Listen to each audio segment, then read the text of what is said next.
ချင်းကကွယ်တပ်ဖွဲ့ CDF မင်တမရိုက်ကူးတင်ဆက်ထားသောနှွေဦးစခုံရုပ်ရှင်ဇာတ်လမ်းတို့ကိုကြည့်ရှုနေကြတဲ့မိဘပြည်သူမောင်နှမအားလုံးမင်္ဂလာပေါင်းနဲ့ပြည့်စုံပါစေကြောင်းနှုတ်ခွန်းဆက်သအပ်ပါတယ်ကျွန်တော်နာမည်ကတော့ထန်းချုံဖေဖြစ်ပါတယ် CDF မင်တချင်းကကွယ်တပ်ဖွဲ့မင်တရဲ့ဇီယူစီချုပ်တာဝန်ထမ်းဆောင်ပါတယ်ကျွန်တော်တို့ဒီချင်းကကွယ်တပ်ဖွဲ့မင်တကတော့အာဏာရှင်စနစ်အမြင့်ပြတ်ခြင်းမှုံးရေးနဲ့ Federal Democracy ပြည်ထောင်စုပေါ်ပေါက်လာဖို့အတွက်အတိကအန်ဒီမပန်းတိုင်ထားပြီးတော့ကျွန်တော်တို့တော်လှန်ရေးကိုလက်နက်ဆွဲကင်ပြီးတော့တိုက်ပွဲဝင်နေတဲ့တပ်ဖွဲ့ဖြစ်ပါတယ်ကျွန်တော်တို့ရဲ့တပ်ဖွဲ့ကချင်းပြည်သူလူထုရဲ့အသက်အိုးအိမ်စည်းစိမ်နဲ့မြန်မာတနိုင်ငံလုံးမှာရှိနေတဲ့ပြည်သူတရားလုံးရဲ့အသက်အိုးအိမ်စည်းစိမ်ကိုစွမ်းစွမ်းတမန်ကာကွယ်ဖို့နဲ့မြန်မာမြေပေါ်ကနေအာဏာရှင်စနစ်ကိုမောင်းထုတ်ဖို့အတွက်ကျွန်တော်တို့ဖွဲ့စည်းပြီးတော့တိုက်ပွဲဝင်နေတာဖြစ်ပါတယ်၃နှစ်ကျော်ကာလအတွင်းမှာကျွန်တော်တို့ပြည်သူလူထုအလုံးသိတဲ့အတိုင်းတိုက်ပွဲကြီးငယ်ပေါင်းများစွာတိုက်ခိုက်ပြီးတော့စခိုင်းသိန်းတိုက်ပွဲတွေရုပ်သိမ်းတိုက်ပွဲတွေမှာလည်းချင်းညီနောင်နဲ့အတူပူးပေါင်းပါဝင်ပြီးတော့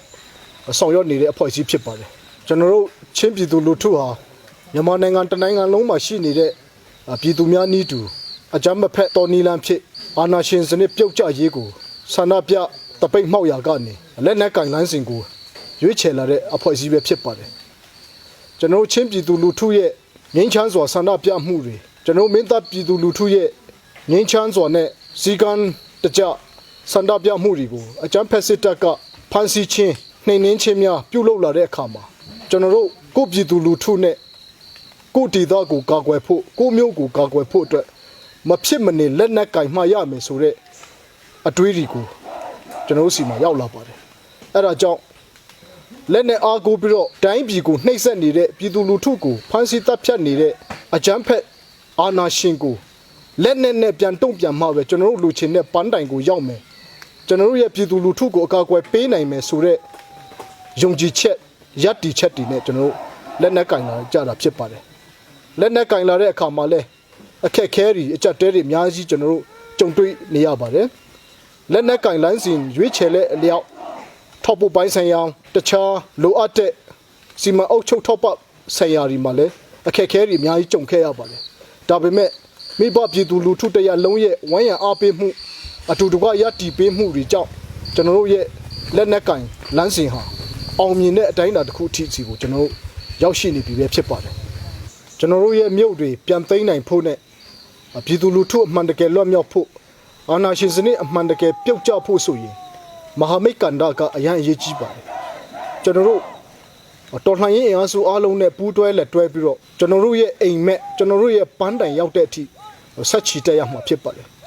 ်အထုံနည်းတူပဲမြန်မာနိုင်ငံတလုံးဝလုံးမှာရှိနေတဲ့ကချင်ကရကရင်ချင်းပပမွန်ရခိုင်ရှမ်းစတဲ့တိုင်းရင်းသားတော်လှန်ရေးအဖွဲ့အစည်းတွေနဲ့လည်းချိတ်ဆက်ဆောင်ရွက်မှုတွေရှိပါတယ်တချို့တိုင်းရင်းသားလက်နက်ကင်တွေနဲ့ကျွန်တော်တို့ပူးတွဲပြီးတော့စီရေးလေးချစ်မှုတွေတိုက်ပွဲပူးတွဲဖော်ဆောင်မှုတွေလည်းကျွန်တော်တို့ဆောင်ရွက်နေပါတယ်ကျွန်တော်တို့အင်အားရှိတဲ့တပ်တစ်ခုတိဆောက်လာဖို့အတွက်ဆိုရင်တစ်ဖွဲ့နဲ့တစ်ဖွဲ့အပြန်အလှန်အကျိုးပြုတဲ့ဆက်ဆံမှုတွေကိုတိဆောက်ရမှာဖြစ်ပါတယ်ကိုယ့်အတွက်လည်းအကျိုးရှိရမယ်သူ့အတွက်လည်းအကျိုးရှိရမယ်ပြည်သူလူထုအတွက်လည်းအကျိုးရှိရမယ်ရောဒေသကရောအင်အားစုတွေနဲ့လည်းကျွန်တော်တို့ဆက်ဆံရေးတွေတိဆောက်ထားပါတယ်ထိုနည်းတူပဲအာရခတတော် AA နဲ့လည်းကျွန်တော်တို့ဆက်ဆံရေးတွေတိဆောက်ထားပါတယ်ပူးပေါင်းဆောင်ရွက်မှုတွေလုပ်နေကြပါတယ်ထိုနည်းတူပဲ PDF တွေနဲ့လည်းကျွန်တော်တို့ပူးတွဲဆောင်ရွက်မှုတွေရှိပါတယ်ကျွန်တော်တို့ချင်းပြည်မှာရှိတဲ့ချင်းလက်နက်ကင်အင်အားစုတွေနဲ့လည်းချင်းညီနောင်ဆိုတဲ့ချင်းဘရသာဟုကိုဖွဲ့စည်းပြီးတော့အတူတကွပူးပေါင်းဆောင်ရွက်မှုတွေစစ်ဖက်နိုင်ငံရေးဖက်နှစ်ခုစလုံးမှာအတူတကွဘုံသဘောတူညီချက်နဲ့ကျွန်တော်တို့ဆောင်ရွက်နေတဲ့အပိုင်းတွေလည်းရှိပါတယ်အဲ့ဒါကြောင့်မဟာမိတ်ကန်ဒါကျွန်တော်တို့ချင်းပြည်တွင်းမှာတာမကပဲတနိုင်ငံလုံးမှာရှိနေတဲ့အဖွဲ့အစည်းမှန်သမျှတော်လှန်ရေးကိုတစိုက်မတ်လုံနေတဲ့အဖွဲ့အစည်းမှန်သမျှနဲ့ကျွန်တော်တို့လက်တွဲနိုင်ဖို့လည်းအရင်အရေးကြီးပါတယ်ဒီကနေ့ဒီမှာလည်းပြည်သူလူထုကနားလည်မှုရှိစွာနဲ့ဝိုင်းဝန်းပံ့ပိုးပေးဖို့ယက်တီပေးဖို့ကြားကံပေးဖို့လည်းကျွန်တော်တို့ညှော်လင့်ပါတယ်ဒါမှသာလျှင်ကျွန်တော်တို့ရဲ့ပန်းတိုင်ရေရှည်မှာတစ်ဖွဲ့နဲ့တစ်ဖွဲ့လူမျိုးတစ်မျိုးနဲ့တစ်မျိုးအဖွဲ့အစည်းတစ်ခုနဲ့တစ်ခုအပြန်အလှန်အကျိုးစီးပွားပြုပြီးတော့အပြန်အလှန်အားကိုးယုံကြည်ရတဲ့လူပောင်အဖွဲ့အစည်းကြီးပြည်သူလူထုရဲ့အကျိုးစီးပွားကိုကာကွယ်ပေးနိုင်တဲ့လူအတိုက်အဝန်းတစ်ခုကြီးကိုကျွန်တော်ဖန်တီးနိုင်မှာဖြစ်ပါတယ်အဲ့ဒါကြောင့် မဟာမိတ်ကဏ္ဍနဲ့ကျွန်တော်တို့ဖော်ဆောင်နေတဲ့အခန်းကဏ္ဍတွေကိုလည်းပြည်သူလူထုကရဲဝံ့ဝက်ပြတ်သားထောက်ခံအားပေးဖို့အတွက်လည်းထပ်မံပြီးတော့တောင်းဆိုလိုပါတယ်ကျွန်တော်တို့နဲ့တပ်ဖွဲ့နဲ့အတူရပ်တည်ပြီးတော့ကျွန်တော်တို့ကိုစွန်းတမန်ပံ့ပိုးနေကြတဲ့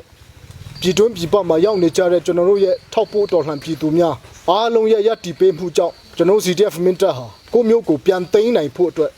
အစီအမံဒီချပြီးတော့အခုဆောင်ရွက်နေပါတယ်ပြည်သူလူထုရဲ့မကြခင်အိမ်ပြန်လန်းအိမ်မက်တီကိုလည်းကျွန်တော်တို့ဖော်ဆောင်ပေးနိုင်တော့မှာဖြစ်ပါတယ်ဒီ3နှစ်ကျော်ကာလမှာပြည်သူလူထုလည်းအများကြီးဒုက္ခရောက်ခဲ့ရတယ်အသက်အိုးအိမ်စည်းစိမ်ပေါင်းများစွာဆုံးရှုံးခဲ့ရပါတယ်ဒါပေမဲ့လည်းနောက်ဒါမျိုးထပ်မဖြစ်အောင်ကျွန်တော်တို့ကအင်အားရှိသောတပ်ဖွဲ့တစ်ခုဖြစ်လာဖို့အတွက်လည်းအစွမ်းကုန်တပ်ဖွဲ့အနေနဲ့ကြိုးစားဆောင်ရွက်နေပါတယ်ပြည်သူလူထုကလည်းဆက်ပြီးတော့ဝိုင်းရံပေးကြဖို့တောင်းဆိုလိုပါတယ်ပြည်သူလူထုအသက်အိုးအိမ်စည်းစိမ်အကာအကွယ်ပေးရေးနဲ့ငြိမ်းချမ်းကိုအိမ်ကိုပြန်နိုင်ဖို့အတွက်ဆက်ပြီးတော့ကျွန်တော်တို့ဆောင်ရွက်သွားဖို့ရှိပါတယ်ထိုနည်းတူပဲကျွန်တော်တို့ကမြုပ်သိမ်းပြီးတာနဲ့မပြီးပါဘူးကိုမြို့ကို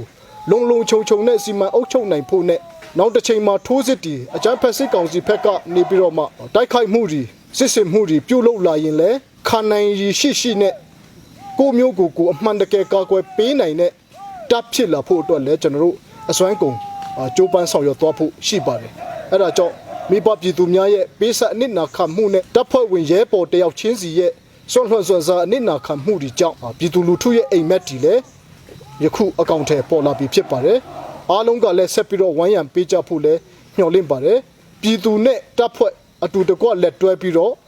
အားလုံးကျွန်တော်တို့အခက်ခဲအကြက်တဲအားလုံးကိုကြော်လွှားပြီးတော့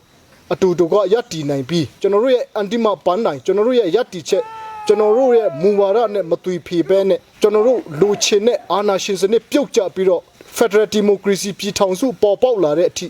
အတူတကွလက်တွဲပြီးပြည်သူကိုကာကွယ်ပေးတဲ့တပ်ဖွဲ့ဖြစ်နိုင်ဖို့ကျွန်တော်စူးစမ်းနေပါတယ်လို့ပြည်သူလူထုကိုအားပေးစကားပြောရင်းကျွန်တော်စကားကိုညီကုန်းချုပ်အပ်ပါတယ်အားလုံးကိုကျေးဇူးတင်ပါတယ်